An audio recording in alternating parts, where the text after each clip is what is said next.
Welcome to Asian Book Club, where we highlight Asian and Asian American authors. We are your hosts, Jamae and Sabangan. and I'm Stephen Park, and today we bring you read 3 of Rich AF by Vivian 2. In this read, we're going into more depth of what we're learning about our finances. I think this is the meat and bones of learning how to invest, learning about your wealth, and learning how to somewhat become a rich person. But with that said, I remember we were having a conversation with one of our friends, or a couple of our friends, and I made a joke that I don't think I would be a good rich person. Mm, Like, I think if I was a mega billionaire, I don't know if I'd be good. Like, I don't know if I'd give back to people who don't have money. I don't know if I'd donate to charities just to donate to charities, or if I would do it more as a scheme of trying to maintain wealth or tax deductions and things like that. mm-hmm. Because there's always a concept of, is there a thing as a good billionaire? Right. I think that if we weren't brought up in the backgrounds that we did, maybe we'd be just like any other rich person because I believe that there are no good rich billionaires. Yeah, and I think a little bit that goes into that is what makes a billionaire. And usually billionaires aren't created from scratch. No. Like they're not people that somehow magically came across something and then made it rich. Like there are some of those people, like we have inventors or people that have been at the top or forefront of their game to get to positions where their inventions are now used universally. Mm-hmm. But for the most part, the billionaires that do exist currently did not make it up there without either being people that had money that funded them already or being shady people that got there stepping over people's backs. Right. That's exactly what billionaires are. They're really just hoarding money and using the loopholes in the system while also stepping on other people's backs. Yeah, and if it's not in the more obvious manner, like Mark Zuckerberg stealing an idea from someone, or Elon Musk taking a patent that was already utilized and then kind of using that to create Teslas and negating the fact that lithium ion batteries and the way that he's mining them is kind of destroying the planet. I mean, Right. it's also the fact of them not paying their workers a decent wage or salary, overlooking how people are living just so that they can create more profit for themselves. So, Mm-hmm. yeah, I don't know if there's a good billionaire. I think if you grow up rich, not all of them, but a good amount of them probably aren't seeing the day-to-day life the same way that people in the middle class or lower class or somewhere in between are seeing the world. Absolutely. They don't have the same mindset as the working class, which is kind of what the book kind of shows us. Yeah, Do you think that if you became rich now, you wouldn't be a good rich person? I think it depends on how rich I become. Mm. And I want to believe that I would be a good rich person, but I don't think I could be rich and good at the same time. Like, if I'm Mm. giving back to my community and I'm giving back to my people, there's no way I'm going to become super wealthy. Like, there's so many people that need help all the time. Right. So, how would I become a billionaire if I'm giving away millions, you know? Well, you don't have to become a billionaire, but like, let's say you hit your first million. Do you think that you'd stop giving to mutual aid funds or you would stop giving to your community? I don't think $1 million is a lot anymore. Right, which is true, which is why millionaires are not as frowned upon as billionaires are now. So that's why I'm saying if you hit your first million, do you feel like you would stop being a quote unquote good person? No, I think million wouldn't do it. Okay. I'm thinking more like 800 million. Oh, yeah, absolutely not. I feel like your mindset changes when you have that much money or assets in your portfolio. Yeah, I think it would be hard to see myself not giving back to people. Mm, But I truly think if I was either born with money or if I had a lot of money, I don't know if I would be a quote unquote good person. mm, that's fair. Yeah. But I do know if I did have a lot of money, one thing I would do is shop and Mm-hmm. do probably quite a bit of shopping. And some of the things I might shop for might be in our recommendation for the week. Our recommendation for the week is PDX Fresh Start. PDX Fresh Start was founded by Connie Mansfield and is a health and beauty brand that aims to make self care accessible and simple for customers to feel good about feeling good. They ritualize daily self care with bath, shower, and body goodies like bath salt soaks, shower steamers, lotion sticks, and more. At markets, I personally enjoy testing all the different products, and one product I currently have is the room and linen spray in lavender and chamomile, and it just exudes a calming fragrance. The scents, whatever scent that you get, are all on point and are very fresh and light, which is its namesake, a fresh start. You can learn more about PDX Fresh Start through their website at pdxfreshstart.com and find them on Instagram at pdxfreshstart. Yep, and that's going to be our recommendation for the week. All right, so on to our third of the four reads of Rich AF by Vivian 2.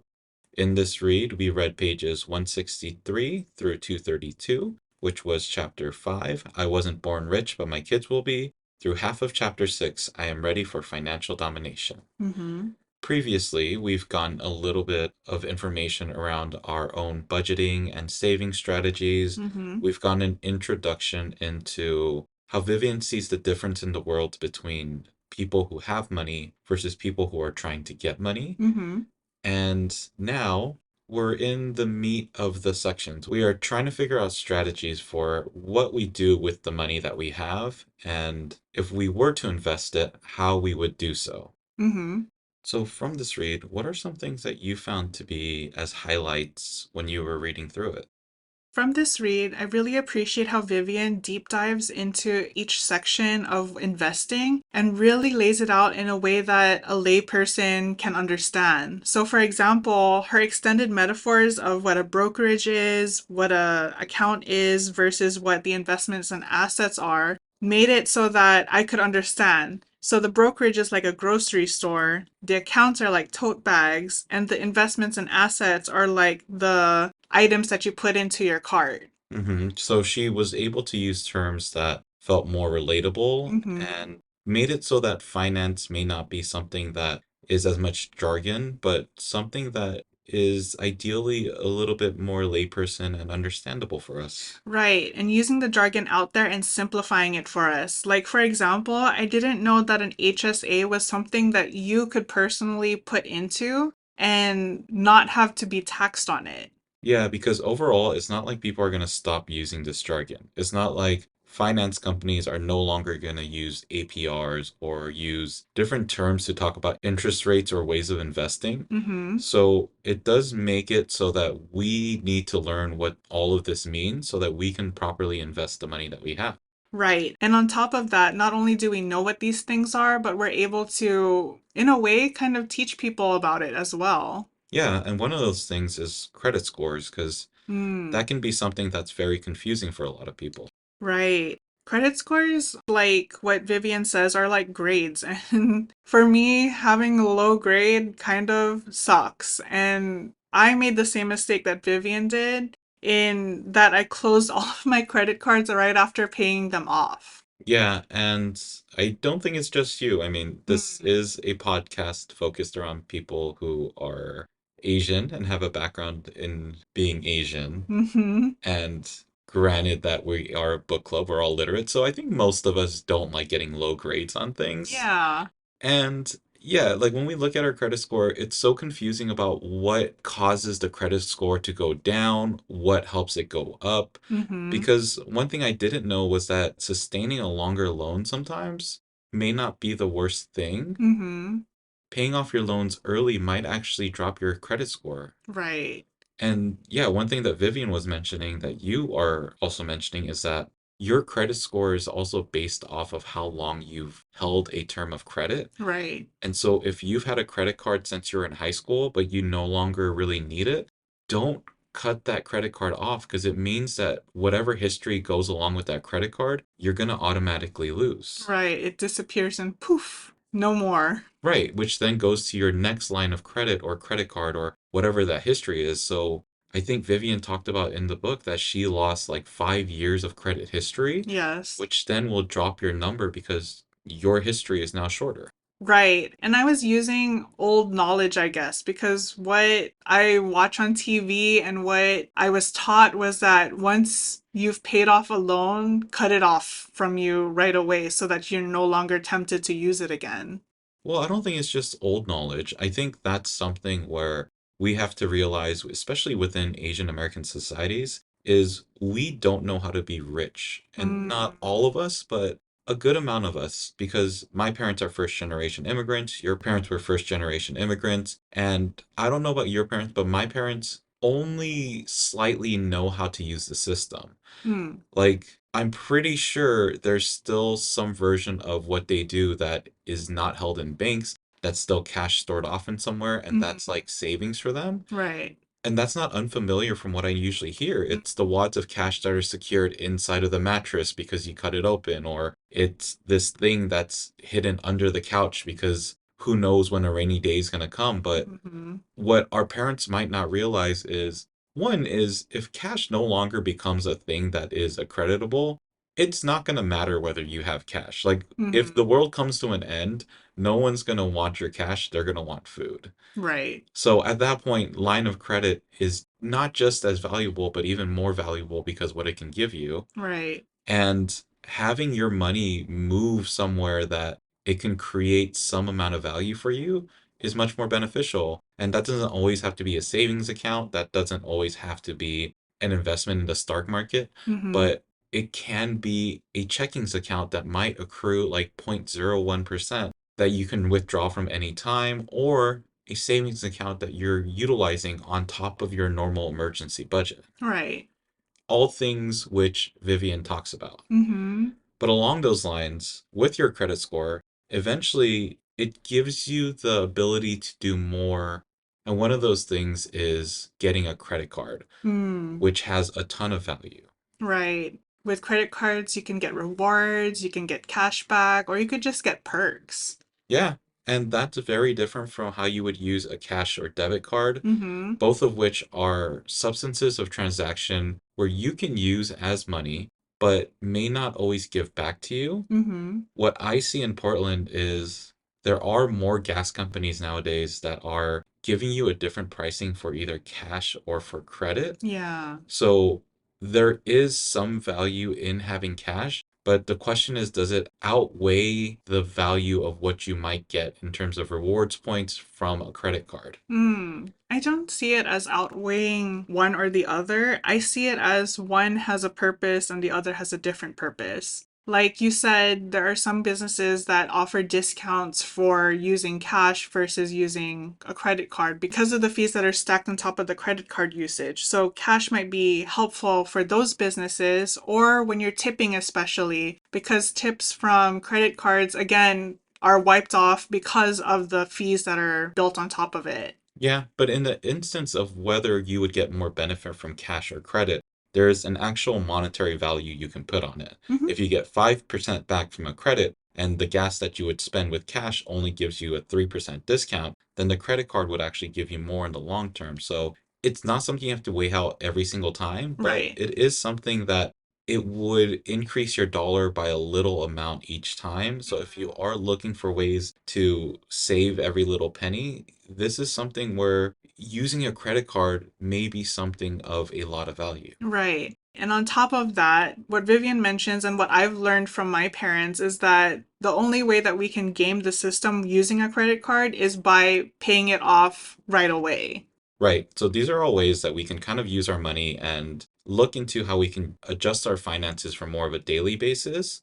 But where we're really going to become millionaires, or for a lot of us, middle income, even I think lower income, if we utilize our money correctly, where we become millionaires is not within the day-to-day purchases. It's not how much you can stack up your credit cards. It's not how quickly you can pay it off, but it's truly going to be much more in the investment scheme of things. Mm-hmm. So this is where Vivian does a lot. And for me, it felt like a little bit of an information dump, but Mm. it felt like it had to be because there's so much information here.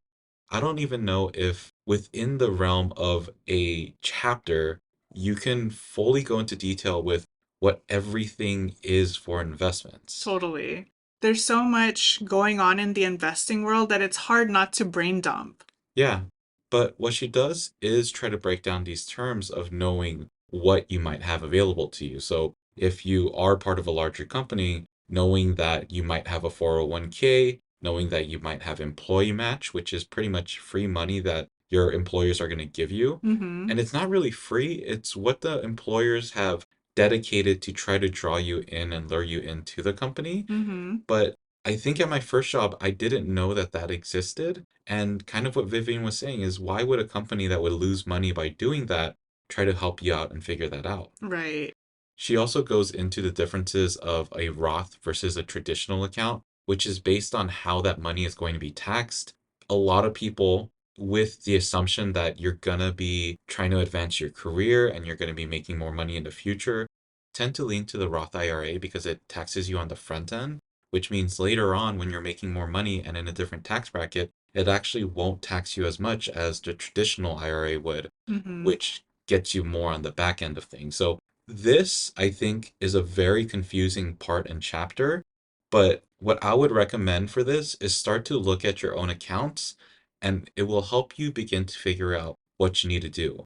And once you start entering the world of what these words and these acronyms mean, it'll open up chances and opportunities of how you can definitely grow your money. Definitely. And what Vivian also has in the book and has as a PDF for those who are using the audiobook is a flowchart for the retirement funds as well as a chart for how to make those retirement funds work for you. Yeah. And she doesn't only talk about people that work for major corporations, she talks about people that are self-financing. She talks about little loopholes that you can try to use to try to best utilize the money that you are investing, Mm-hmm. one of which is HSAs. Mm-hmm. And the funny thing is, I've heard about people investing in HSAs for a really long time. They were always saying, like, oh, yeah, make sure you max out your HSA because that's where your money's going to be golden. And I was Mm-hmm. like, it didn't make sense to me because HSAs are health savings accounts. And that is where you put your money to spend on health, like your surgeries, your doctor's visits. I mean, you can also use HSA money on different products that you need for your health. So whether that might be like for me, I have psoriasis, so I use it on my psoriasis lotions. I think you can use it for feminine products. So there's different areas in which you can spend HSA money. But the thing is, that will never be taxed. Mm-hmm. So the money that you throw in an HSA, it will never be billed to Uncle Sam, which means at some point, as long as you're using that money, which especially as we get older, we're going to need more healthcare and we're going to need to spend more healthcare dollars. We're probably never going to have money left over in the HSA, so that money will always be utilized to it. Mm-hmm. Exactly. One other thing I did want to mention, because this was something that was a little bit more personal to me, was financial advisors. So I remember a point where one of my friends had recommended their financial advisor to me, and I was looking into it. I had talked to the person over the phone over a free like consultation, Mm-hmm. and I realized it wasn't for me. Mm. I had another friend that did go with it, and for that friend, she did find it beneficial, but I'm really glad I didn't go with that financial advisor. And it's not that I wouldn't want to get advice, it's just there's a cost to doing that whole thing. Mm-hmm. It seems, at least based off of what Vivian 2 was saying, is that reading this book will give you a lot of the advice that the financial advisors might give you. Mm. This is all stuff I've been learning and realizing through either YouTube videos, Instagram videos, Vivian. We also had Berna and Net. So we are learning to figure out our money by ourselves in a way Yeah. with self-education. I think there's a place for financial advisors. I think once we're able to have more money that we need to figure out what to do with, at that point, it might be a good idea to get somebody involved in the mix. Mm-hmm. But if you don't have a ton of money, don't feel like you need to go that route. Like, look up the resources that you do have, such as Rich AF, Mm-hmm. and utilize what is available to you at a cheaper cost so that you can maintain your money as much as you can and still grow it in a way that is going to benefit you in the future. Absolutely. And that's where robo advisors come in. Robo advisors are part of some brokerage accounts where they are the ones that, based on your lifestyle and based on the information that you input into the account, it automatically puts your money into different investments. Yeah. And some places will have it for free, so just kind of check with the institutions that you're either carrying cards or carrying accounts with. Not all places will have those, but Mhm. who knows? Our money is valuable to them, so maybe this becomes something that is AI generative that will start to form and pop up at more places. Maybe.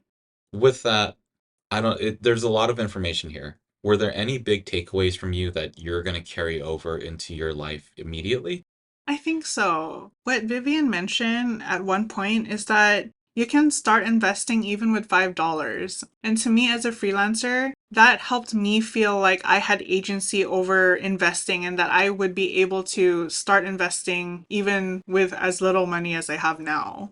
Yeah, and I am kind of in a position where my money is going to places that it needs to be. Hmm. A lot of this stuff I did have to start to learn on my own and figure things out. It was nice to have it verify the thoughts that were already in my head of what I'm doing with my investments. I think immediately after finishing this read, I looked at my current financial portfolio and I was like, oh, I can change maybe a couple of things about where my money's going, but I'm trying to set up different financial accounts with different means. One thing I might do is actually take my money out of a private financial stock and then maybe put it more towards a mutual fund because I do have an investment in small stocks, but I don't know. We'll see what happens as I'm kind of going down the road, but it was nice to gain the perspective of someone that's been there, done it, and done it at a high level. Mm-hmm. And for her to give us advice through this book has been massively beneficial. Yes, absolutely. We will learn more about what she thinks about money in our fourth read, and that's going to be, Pages 233 through 283, which is the rest of chapter 6. I am ready for financial domination and the conclusion. yep. And for anyone that has any thoughts on how you might change your money habits, or if you have another financial book that you have found really interesting, we are always up for figuring out how to better ourselves and definitely how to make more money. So send that recommendation our way, and people can reach out to us by Emailing us at asianbookclubpod@gmail.com or DMing us on Instagram at asianbookclubpod. We also have our website, which is asianbookclubpod.com, which has books that we've read in the past, books that we recommend, and books that we plan to read in the future. And a great way to support us is to rate, review, and subscribe to the podcast. Otherwise, make sure to be happy, be healthy, and read a book. Ingat! Bye!